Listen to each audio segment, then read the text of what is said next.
activities and insufficient capital could have triggered these closures. Bank closures have far-reaching consequences for individuals and economies alike.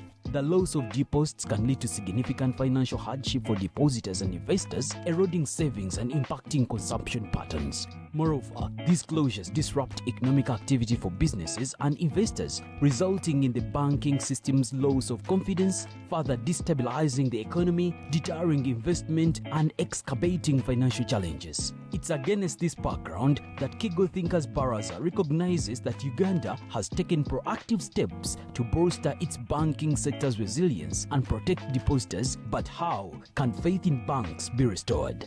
By imposing stricter capital requirements on banks, the regulatory authority has ensured that financial institutions maintain robust financial buffers. Join us for a live broadcast this Thursday, 1st August 2024, 10 a.m. to 12 p.m. Wewa buterevu oli ku BBS Terefayina eyaffe ey'Obwakabaka bwa Buganda. Eddakiika zigenderedde ziri 10 ezakayita ku ssaawa 4 ez'enkya ya leero. Buterevu tuzze twogera ku nsonga zino ez'ebyenfuna mu ggwanga lyattu Uganda, naddala okutunuulira banka oba giyite banking sector. Ekyamazima nti kakati abantu batandise okufuna obweraliikirivu obuva ku banka ezijja zigalwawo olw'ensonga eziwerako. Abamu bagamba nti banka teziba na capital amala bulungi, abalala bagamba nti obaolyawo abakozi bennyini aba banka abenyigira mu mivuyo ate kw'ossa n'enteekateeka kati eriwo ya tekinologiya, abantu okuba nti bayita ku cyber, bayita mu bwengula eyo ne bayingirira ebyuma bikalimagezi kukakana nga banka bazibye. Abantu bangi bateeka ssente mu banka n'ekigendererwa ekyokwongera okufunamu, naye ekyamazima bangi banka bwe zigalwawo ensimbi zaabwe zibafa ne banoonya engeri gye bayinza okugenda maaso n'okuddamu ne bigaana. Banka bwe ziggwa ebiseera ebisinga obungi trust y'abantu okuteeka ssente mu banka egenda mu maaso n'okukendera. Sina kyokka naye n'ebyenfuna by'eggwanga bitandika okufuna obuzibu ate obaolyawo ekiyinza okuleeta eggwanga okudda emabega. Weewaawo nti banka naddala egenda mu maaso n'okuba nti eruŋŋamya banka zino ye banka enkulu ey'eggwanga efuba nga bw'esobola n'eteekawo n'obukwakkulizo obuwera, naye nabwo obaolyawo buyinza okuba tebunnaleeta bibala by'oyinza kugamba nti byebyo. Bakigo thinkers ne bagamba nti nedda tetutule wansi tukubaganye ebirowoozo ku nsonga eno, era atulaba ku Terefayina eyaffe olunaku olwaleero ssaawa zino zennyini wali ku golden trip enteekateeka egenda maaso ey'okubaganya ebirowoozo naddala ku nteekateeka eno ebyensimbi nga tutunuulira ekkowe erya banka. Kkiriza nkutwale butereevu wali ku golden trip osobola okugoberera balaza oba okubaganya ebirowoozo ebyo nga kugenda amaaso awo ku nsonga eno eya banka zino. Of things for each individual to have. The other part is now, what are the implications of the closure? One, closure does not mean the bank's clients lose access to their banking services and that depositors and other creditors lose their investments. It doesn't mean that. As I've explained, you will eventually get your money. In the case of Greenland, I think I finally got my money 6 months later. Don't ask me how I survived. We have always lived by hunting and gathering and all friends and relatives and in-laws. So we survived, but also I was having some small job. You only need to wait for that monthly income to come through and you see how you settle yourself. Secondly, the deposit, as I've mentioned, Deposit Protection Fund will cover the 10 million. And I want to believe people have received those. And then for those more than the 10 million, as we've said, they have to wait for that longer process, identification of assets and the sale of assets. Now, the central bank has conveniently sometimes tackled this complicated task by closing a bank but automatically having behind the scenes negotiations. So a bank can be closed and you're simply told, for those of you who are banking with this particular bank, your accounts have been transferred to Bank X. So you can immediately go to that Bank X and begin your transaction. And if you don't like Bank X, you want like Bank Z, Gen Zs, who may want their Bank Z, not X, you can transfer your account, but at least you have access to that with immediate effect. Those are some of the procedures, but there comes a time when that process is also not possible and the central bank would simply close it off. But of course, the shareholders are the most affected in the institution because they were responsible for possibly somehow on what transpired. So the options for liquidation or close after closure, one is that the whole bank may be sold to a qualified investor or merged with a sound bank to restructure and run it as a going concern. As I've mentioned, remember Crane Bank, most of the people just moved on to DFCU. Those are some of the improvements that will be out there. The liquidator may actually split the bank in two parts, sell off the good viable parts, and then liquidate the remaining parts. A bank can have some assets, and in economics we call them toxic assets. To you as a banker, you may think that is an asset because I lent somebody 200 million. That person should be able to pay me back. Now you, if you have your personal relations, that can be an asset that you can count on. But we can come and value and say, surely the person you lent to cannot pay you back easily. We cannot force a general in the military to pay back. You can't go and sell his house easily when there is an entire platoon that protects him. Now these ones, we usually call them the politically exposed persons. You lend them with caution. The advice is don't even lend to them. I've asked individuals, would you lend money to General Museveni? I will leave that with you. Because if you need to recover, where do you find him? How do you sell his cow, or his car, or his house? So as a bank manager, we will not tell you don't lend to him, but when you lend, please have your provisions. The guidance may be as soon as you lend, write off. It's not money you recover. But should you recover it, be pleasantly surprised. And the president has come back. But of course, his peers can lend to him. They know how they get their monies back. But those are the banking issues that an asset can be valuable to somebody, but when you subject it to the possibilities of recovering that money, it's not there. And then the central bank will say, provide capital to cover those monies you lent, which are possibly not going to be recovered.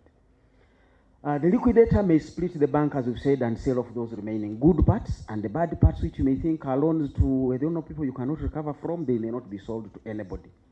Now, the central bank, as a supervisor liquidator, may pay off the secured depositors, as it happened through the Deposit Protection Fund, which is another constituency out there in the banking sector, and then deal off with whatever assets that may be left. So the recent event in Uganda is really the Mercantile Bank, whose Tier 2 license was revoked and was placed under kind of liquidation. The reasons were given to us. One was corporate governance, and the other was failure to recapitalize. And the recapitalization, as I've said, it could be because you've been lending depositors' funds and you're not getting it back into the bank. You are required as shareholders to put in money.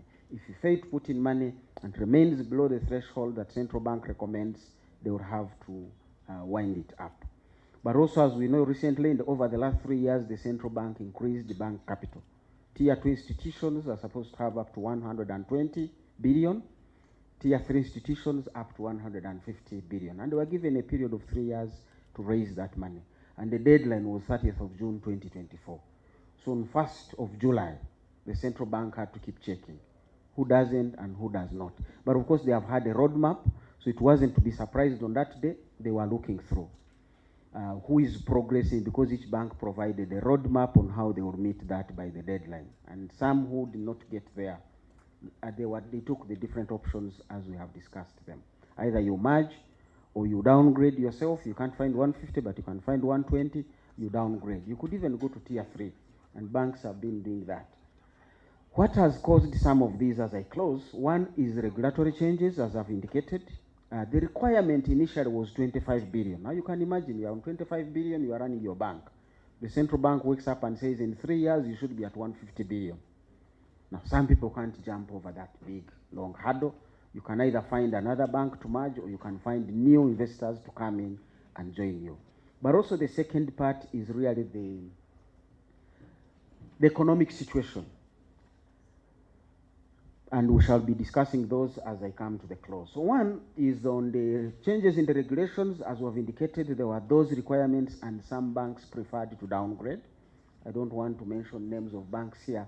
My colleague there is better versed to do that, for many reasons, really. He's here, he will give us that. He knows better or what needs to be said. I'm also somewhere in a corner embedded in the same banking sector, so I don't want to speak about other banks and what has gone on with them.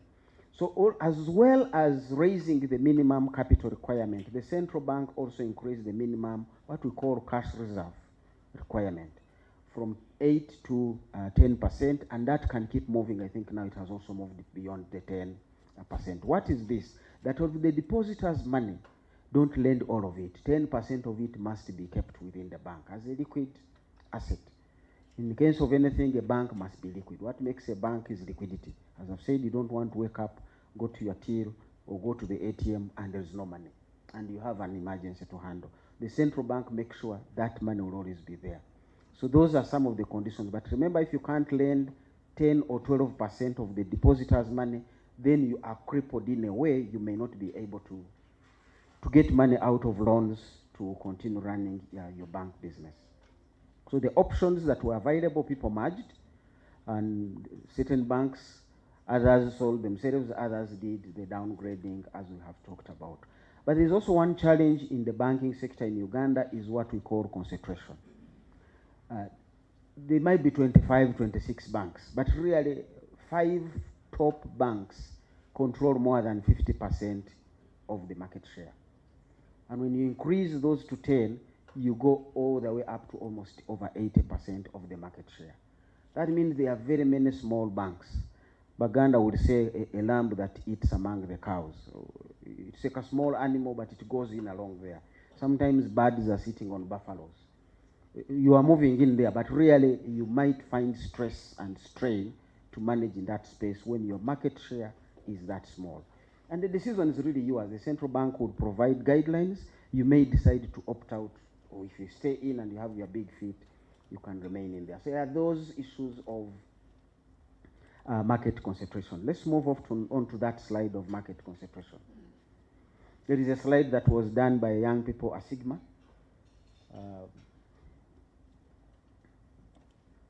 No, previous one. Let's move to previous ones. There is an earlier slide. Move back. Move back. Yes, that one. So you can see that so many banks really disappear. We start mathematically, we talk of asymptotes. To the left, you have those big banks that will have a big share, almost 8% of the market, and then by the time you get to the extreme end of the right, the bank shares have gone down. That concentration in economics really is not good for certain small actors, because remember, if I come to withdraw money and you may have lent it and the borrowers haven't brought it back, the shareholders have not capitalized the bank, it creates a problem of trust. You don't want to walk to your bank and they're telling you there is no money. Banking sell trust as their main service.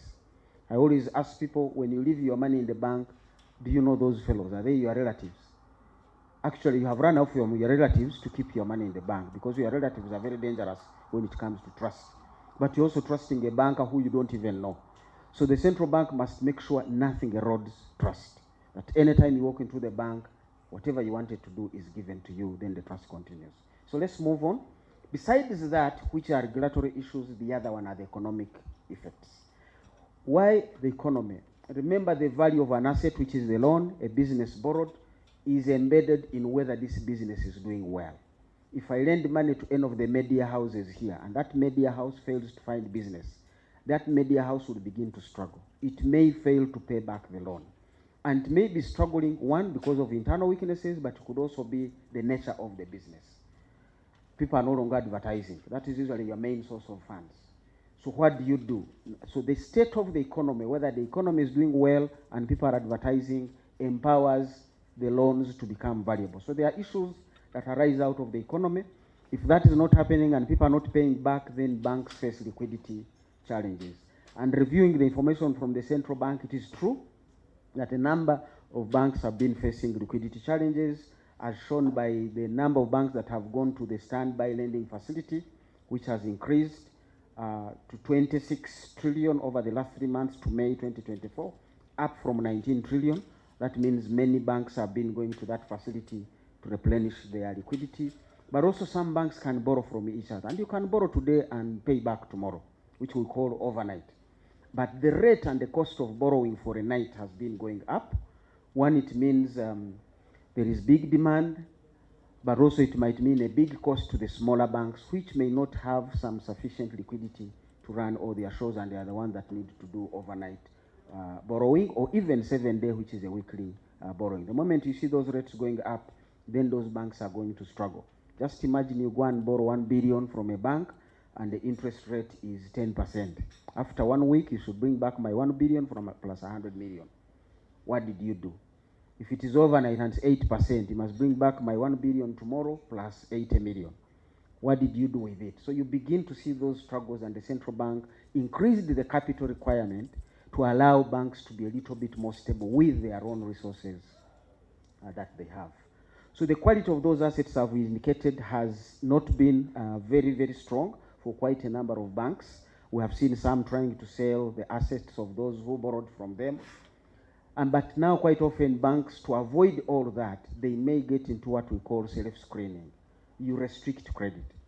You don't lend to some individuals. And we have seen evidence of that over the last first half of this year, there have been a lot of reduction in the lending, and that's the slide we want to have, the next one with the charts. That one there. You can see most of the bars as you move towards the right have been going down. The blue, which is basically lending to agriculture, was up there, but the last bar is shorter than the previous one. The purple ones have been going down. That is lending to manufacturing. It has been going down. The red is lending to trade. The green is lending to transport and communication. Yellow is housing. That one was a bit growing up because banks will lend to somebody who brings in a good title. You know, I can recover that money. And then, as you can see, the business, the green, towards the end, even had negative credit in one of the quarters.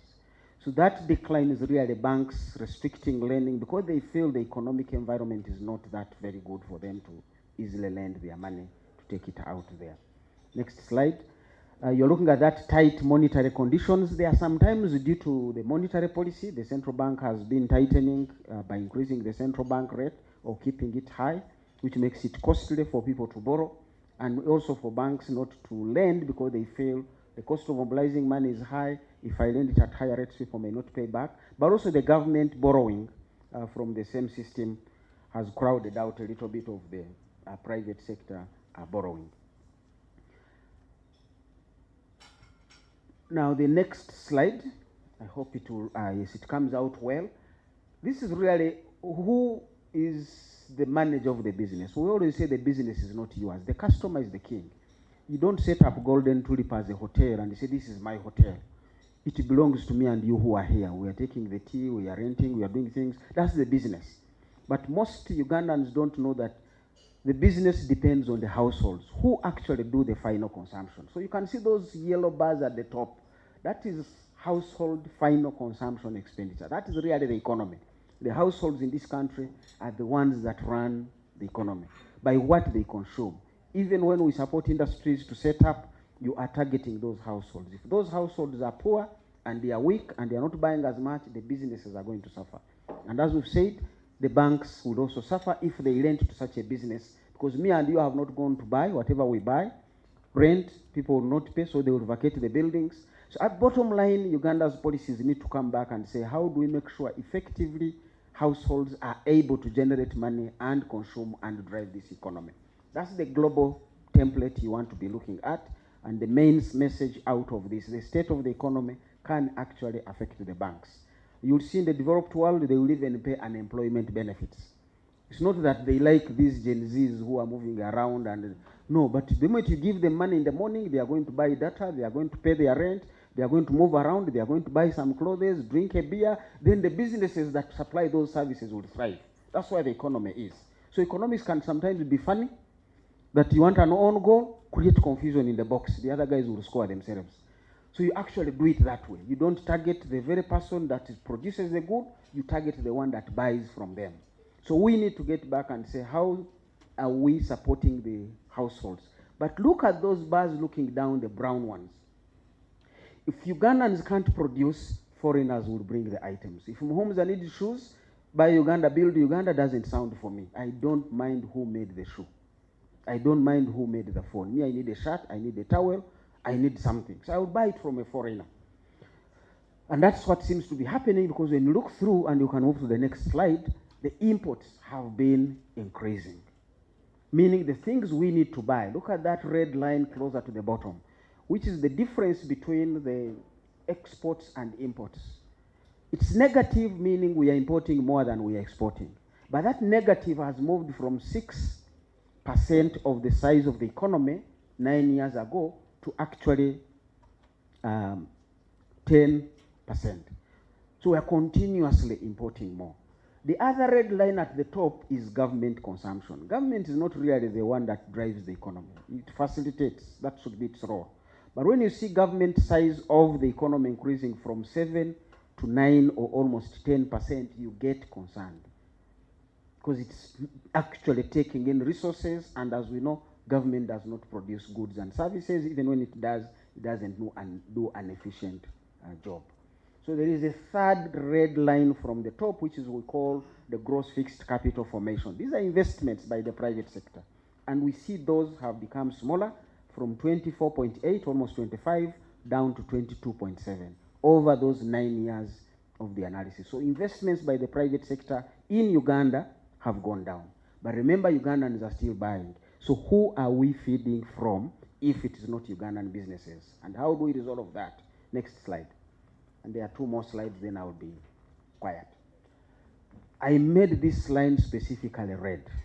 That is Tanzania. You can see our imports from Tanzania. They went down. There is a flat like a valley. That is COVID period.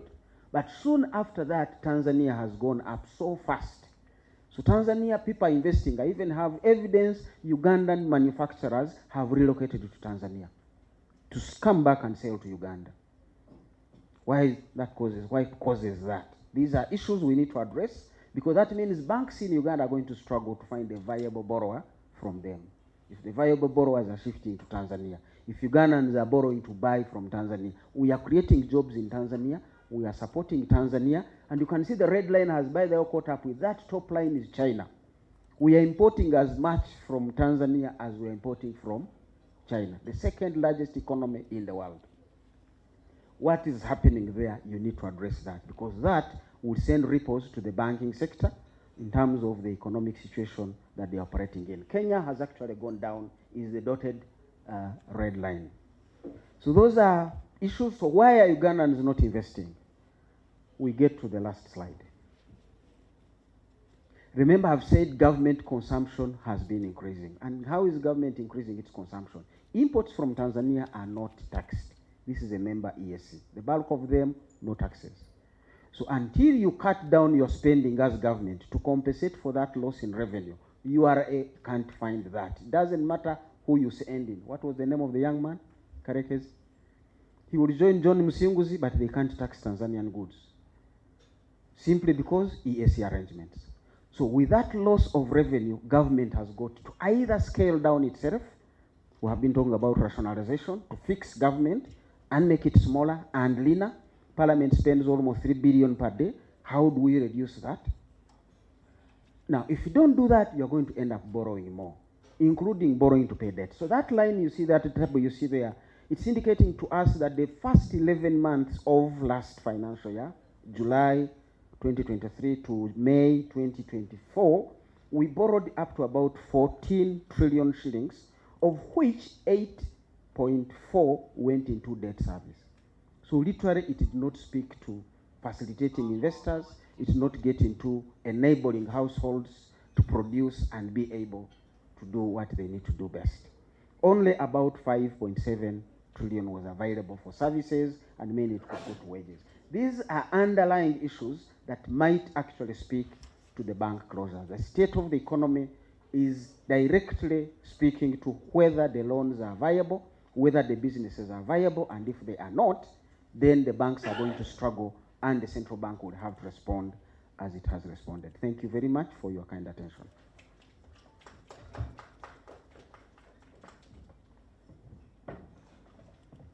Thank you so much, Dr. Fred Muhumuza. I've had a review already coming to me saying Dr. Muhumuza simplifies banking so well. He's a proper Musomesa. But I wanted him to talk about me, who has 12 million in Mercantile Bank. So maybe we will get him up here soon to talk about that person. We'd now like to invite Dr. Kenneth Egesa, Director Communication of Bank of Uganda, to give some responses and some comments on the topic. It is pleasing that Bank of Uganda has a commitment to send Dr. Gesa to respond to issues. And he has a tougher job than Dr. Mumza, because they are the ones who know the health of a bank. You seated out there, you do not know the health of your bank, okay? How would you get to know the health of your bank if Bank of Uganda has not told you? And if Bank of Uganda turns up and closes your bank, you have lost out some money. The good thing is, he confirms that the ones of Mercantile Bank, and there was another one earlier, they've received the 10 million and below, but those above 10 million have not received and have no communication. So should we have more trust in banking? Dr. Gesa, over to you.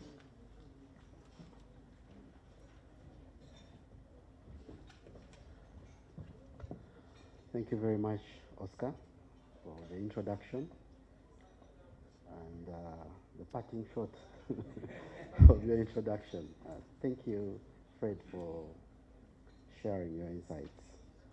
I think let me start with the last point Oscar mentioned.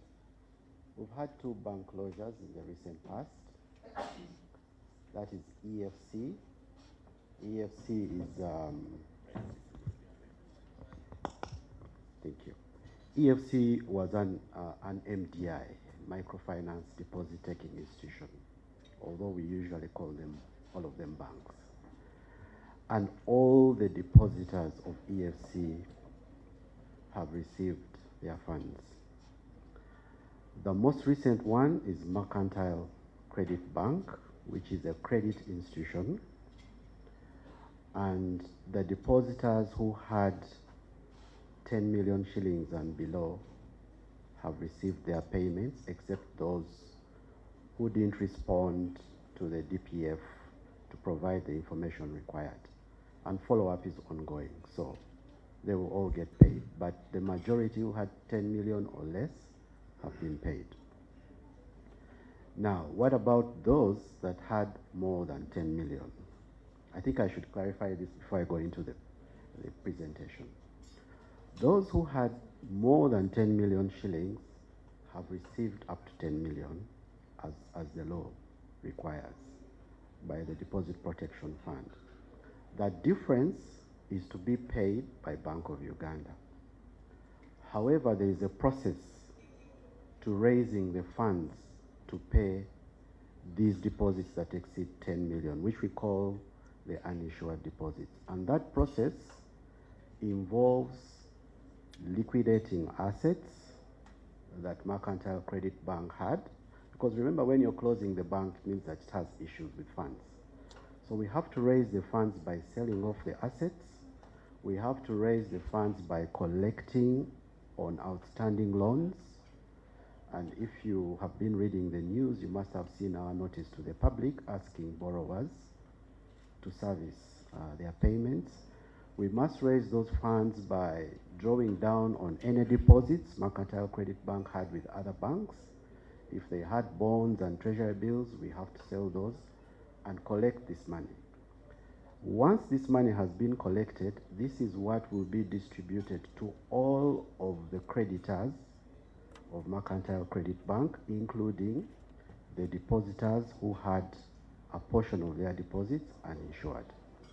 So we will be communicating on this process. Right now we've raised substantial funds, but remember, we have to distribute to everybody. So we don't want to start distributing to some because of the pressure that's coming, and then you find that what's left is not enough for the rest. So we will communicate and inform. Now let me go to the substance of the day and just make a few comments on the presentation. I must say that Dr. Muhumza actually made me feel like I was back in school just following through his presentation. It was very methodical. So let me start by saying, picking from what he said, the banking sector is in the business of selling trust. It's not in the business of taking deposits. It's not in the business of giving loans. It is in the business of selling trust. And I'll explain a bit more.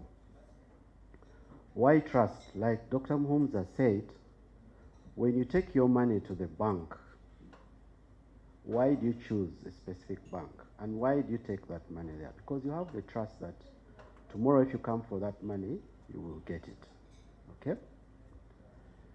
So that then explains why we can't have free entry and free exit in the banking sector. We have to make sure that whoever is coming into the banking sector will, one, play by the rules, and two, will uphold the trust that we are selling. And also that explains why there is no free exit. We have to make sure that the exit of a financial institution does not undermine the trust, especially for the depositors. That's why when a bank has issues and we have taken all actions to try and save that bank and we fail, we have to close it. Why? If we close it ourselves, we will limit two things. One, you've heard of bank runs. If the customers start feeling that this bank has issues and the central bank delays, overnight people can go and withdraw all their money. And what does that mean for those that haven't withdrawn or haven't been there on the day the withdrawals are happening? They'll lose their money, okay? Also, we can have what we call asset stripping. The shareholders or the managers of the institution, if they know that the bank is going to go down, can remove some assets or can cause the value of the assets to go bad. All those things impact mainly the depositor, who we must protect. So that's why you will find that the central bank will be the one to tell you that this institution, we have closed it for these reasons, and this is the process that we are going to take to make sure that the depositors get their money. So I thought that I should talk about that, which is very important. Now, bank closures. Why do we close banks? First and foremost, closing a bank is the last option on our deck of cards. Usually, we will tell because we do regular supervision. We do both on-site and off-site assessment. On-site means you go into the bank and ask for all the records you want and discuss with the managers to get certain details about the health of the bank. Off-site, we get reports. Some reports are weekly, monthly, quarterly, and we analyze these reports. So, in the bank, in Bank of Uganda. So, off-site can trigger an on-site interrogation and vice versa. Now, most of the reasons, the main reasons for bank closures are either the bank is not profitable and has not been profitable for an extended period. So that tells you that this institution is not able to run sustainably. So that can be a cause. The second one is liquidity. Remember we said we are about selling trust. You want to go to a bank, and if you want to get your money, you should be able to get it. So if the bank has issues with the liquidity, that's when you have problems of you go into the bank and they tell you wait for 2 hours before we give you your money. So that also can be a concern. The second one is asset quality. And asset quality, here we are looking at the assets of banks. The main assets of banks will be the loans they extend. If a bank has poor risk management, that impacts their credit, meaning that out of 100 loans they give, they can't recover a large chunk of those loans. That causes the bank's asset quality to deteriorate. We usually use things like non-performing loans, share to total loans. So if a specific bank has a high share of non-performing loans to total loans, and this is increasing and running over a period of time, that's also a sign that there is a problem with this bank. And of course, what does that do? It feeds through into capital. So once a bank has non-performing loans, we ask them to provision for those loans by either bringing in more capital or finding other ways to make sure that the resources available should be able to ensure that the bank runs as a going concern. So those are some of the reasons. Now, what do we do as BOU? Most of you will probably think that the moment we see these problems, we close the bank. We don't close the bank. We do what we call prompt corrective actions, and these can vary. We start with fairly simple corrective actions, but then these are increased in severity over time depending on how problematic the bank is. So what are some of these measures? Number one, we may ask the bank not to pay dividends to its shareholders so that funds are reinvested into the institution. We may also ask the bank to change its management and even its directors on the board, because maybe we may have seen that there is a governance issue. I think you have heard some of the reasons that have caused the closure of EFC and Mercantile Credit Bank was poor governance. So we may ask a change in the directors to address this situation as opposed to closing.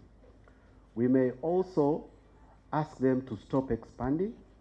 We may ask them not to pay bonuses. We may ask them to go slow on staff recruitment. All these things are intended to conserve resources so that the bank is able to get back on the right track. Sometimes, if these are not working, then we may ask for what we call a bail-in. A bail-in is when you ask the shareholders to bring in more money. And for each of these, we give the bank time. We will say, okay, do this action within the next 1 month. We count. After 30 days, if that action has not been taken, we escalate. Because you've not done this, we expect you to do this in the next 2 months, and so on. So usually bail-in is at the end. If the shareholders are given time to bring in money and they bring in money, then plus all these other actions, then the bank will continue working as a going concern. If they don't do that, then now we go on to the final stage, which is liquidation. Now, liquidation can take many forms. It could be either, like Dr. Muhumuza said, you look for someone to buy the good book, the toxic book, you find a way of making sure that you don't pass it on to somebody to cause a problem for the person buying, or you close the bank, pay the depositors who are insured, and then deal with the other uninsured depositors, or you get somebody to merge with that bank. So there are many options, but also depends on the issues that are causing that bank to go down. Sometimes some of those options might not be available. For instance, it might not be possible for someone to buy the bank either because it is in a very bad situation that they don't want to take on that risk, or maybe its business model doesn't work for many of the buyers, okay? So I just wanted to emphasize that liquidation is at the last end.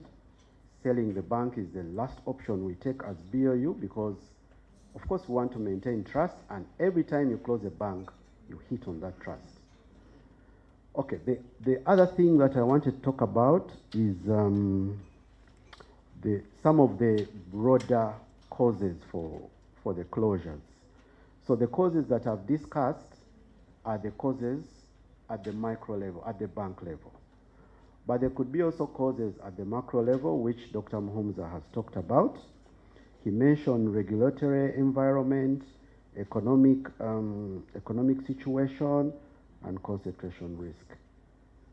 Regulatory environment should not be a cause for closure, and I'll tell you why.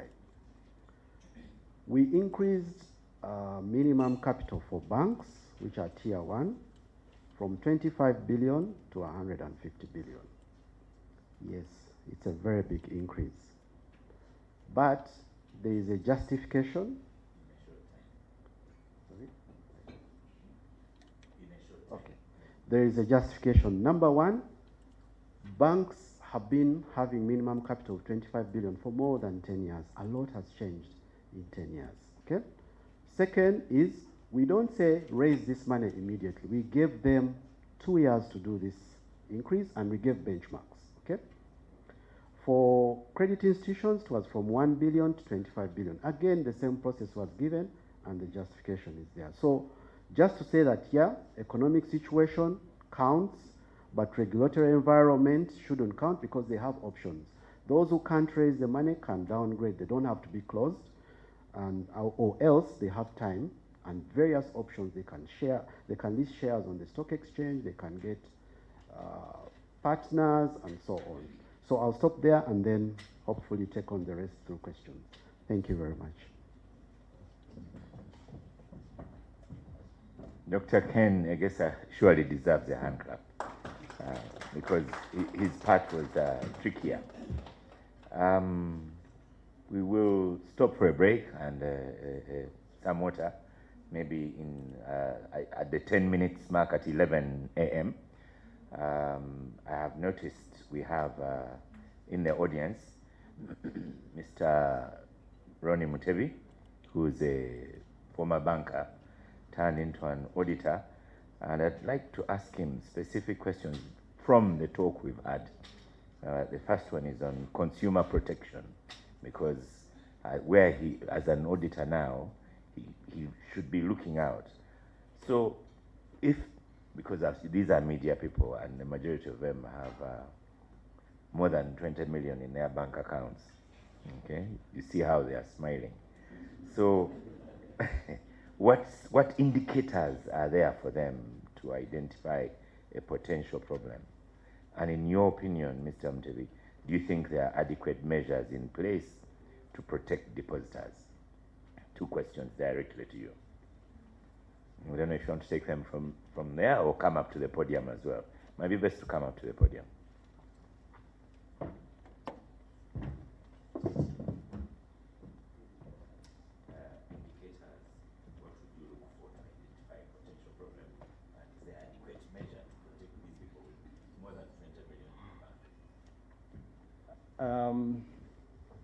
I'll start with the last